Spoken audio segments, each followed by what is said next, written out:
जैसे मकड़ी एक एक तार अपने अंदर से निकाल सुंदर जाल बुनती है, उसी प्रकार प्रकृति ने अपनी चेतना के धागों से इस सुंदर सृष्टि का सर्जन किया।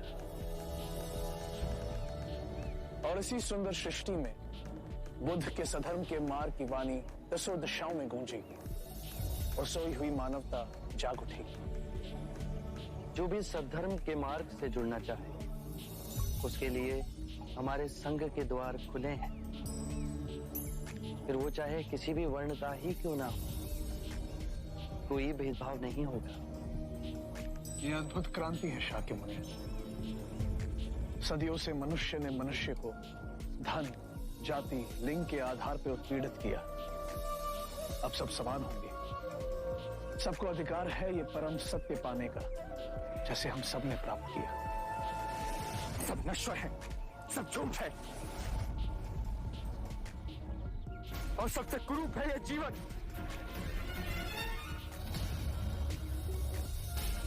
छोड़िए मुझे, छोड़िए, छोड़िए, छोड़िए मुझे। आप होते कौन है मुझे रोकने वाले? मेरे जीवन पर स्वयं मेरा अधिकार है। नहीं, जिसने तुम्हें जन्म दिया उस माता का अधिकार है। जिसने तुम्हारा लालन पालन किया उस पिता का अधिकार है।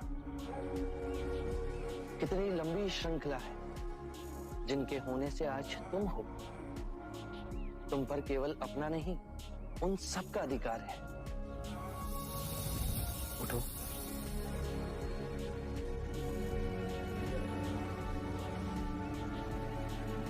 क्षणिक आवेग था मन का, अब वो शांत हुआ?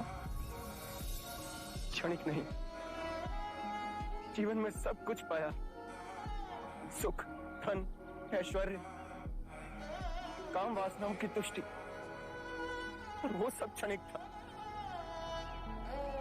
जब भी अपने अंदर देखा तो एक बहुत ही गहन अंधकार पाया,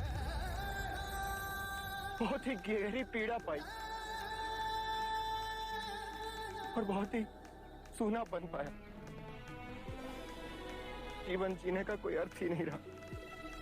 इच्छा जब तड़पती है तो हमें लगता है कि जब वो पूर्ण होगी तो हम तृप्त हो जाएंगे, पर जैसे ही इच्छा पूर्ण होती है हमारा मन फिर से सूनेपन से भर जाता है। जानते हो क्यों? जब इच्छा की कामना थी तो वो स्वप्न था। जब इच्छा पूर्ण हुई तो अंतर समझ गया कि ये भी स्वप्न ही है। एक क्षण ना पकड़ सके और हाथों से फिसल गया। तो क्या इस जीवन में कुछ भी अनश्वर नहीं है? बाहर के सुखों को भोगने की कामना से आतृप्त रहो। बाहर दौड़ने से कुछ नहीं होगा। जीवन से घबरा, उसे नकारने से कुछ नहीं होगा। अपनी जीवन यात्रा अंतर की दिशा में मोड़नी होगी।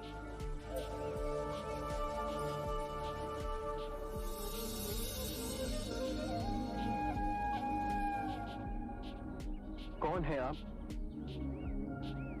और आपको कैसे पता?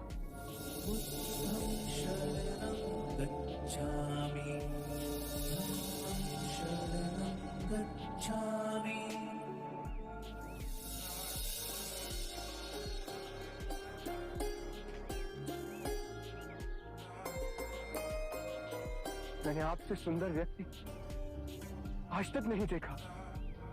इतनी देर मैं तुम्हारे पास ही खड़ा था पर तुम मुझे देख ना सके। तुम्हारी आंखें अंधी होकर हर ओर केवल अंधकार ही देखना चाहती थी।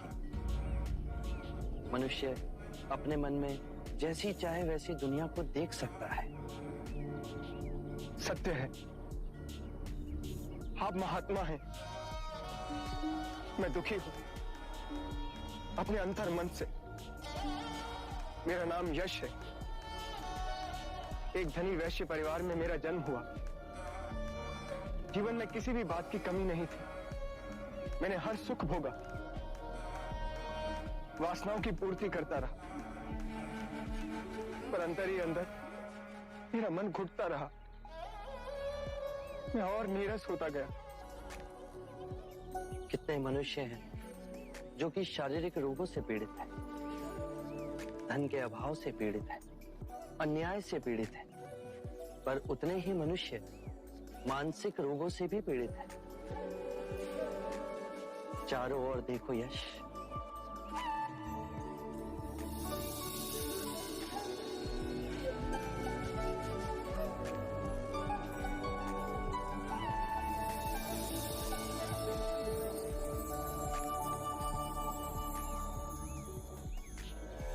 इतना सुंदर।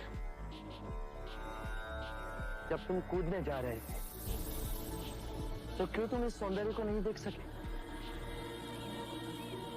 क्योंकि मैं देखने के लिए तैयार ही नहीं था। मैं केवल अपने ही दुखों की प्रतिध्वनि देखना चाहता था। और अब तुम शांत हुए, स्थिर हुए, पर प्रकृति नहीं बदली, वो वैसी ही है। तुम्हारी आंखें बदल गई। किसी भी बात की अति, चाहे सुख की ही हो, केवल दुख को ही जन्म देती है।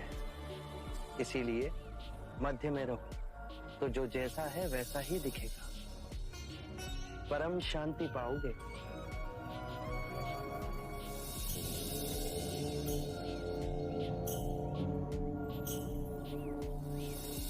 क्या आप मुझे अपना अनुयायी बनाएंगे? हमारा जीवन सादगी से जुड़ा है। धरती हमारा बिछौना है और जो भिक्षा में मिले वही हमारा भोजन। जहां वैभव नहीं, विवेक हो, मैं उस तब के लिए तैयार हूं।